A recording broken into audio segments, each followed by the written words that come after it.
सामान्य शिवसैनिकांच्या मनात काय होतं हे सांगण्यासाठी शिवसेना कार्यालयासमोर सुरू असलेला हा जल्लोष पुरेसा आहे। युती होऊ नये आणि ती होणार नाही याची जणू काही खात्रीच शिवसैनिक बाळगून होते।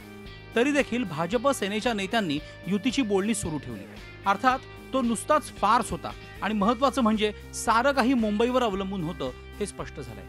शिवसेनेचे नेते सुरुवातीपासूनच स्वबळाची भाषा करत होते, आता तर ते पुण्यात स्वबळावर सत्ता आणणार असल्याचा दावा करतायत। पुणे शहरामध्ये गेल्या 2 वर्षापासून आम्ही स्वबळावर लढावं अशा तऱ्हेची मागणी सातत्याने करत होतो आणि आमच्या प्रत्येक पुण्यातील शिवसैनिकाच्या मनामध्ये अशीच भावना आहे। या ठिकाणी भाजपला सत्तेची आलेली सूज, या ठिकाणी ही सूज शिवसेना नक्कीच घालवेल।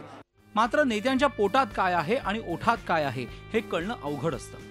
भाजपच्या बहुतांश कार्यकर्त्यांनाही युती होऊ नये असं वाटत होतं, मात्र स्वबळावर लढल्यास पक्षाच्या जागा वाढतील पण बहुमत मिळणार नाही अशी पालकमंत्री गिरीश बापटांची भूमिका होती। एकूणच काय तर युती करावी की करू नये यावरून दोन्ही पक्षांमध्ये अंतर्गत पातळीवर मतभिन्नता होती।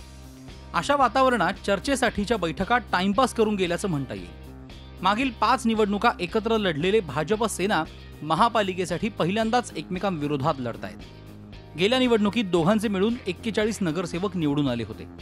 दोघांना मिळून सुमारे 20% मतं पडली होती। आता शहरातील काय तर देशातील राजकीय परिस्थिती बरीच बदलली आहे, मात्र ती कुणाच्या पथ्यावर पडते हे पाहावं लागेल। सत्तेसाठी लागणारा 82चा आकडा गाठणं कुठल्याच पक्षाला वाटतं तेवढं सोपं नाही। मुंबईहून अमित जोशीसह अरुण मेहत्रे, झी मीडिया, पुणे। झी 24 तास रहा एक पाऊल पुढे।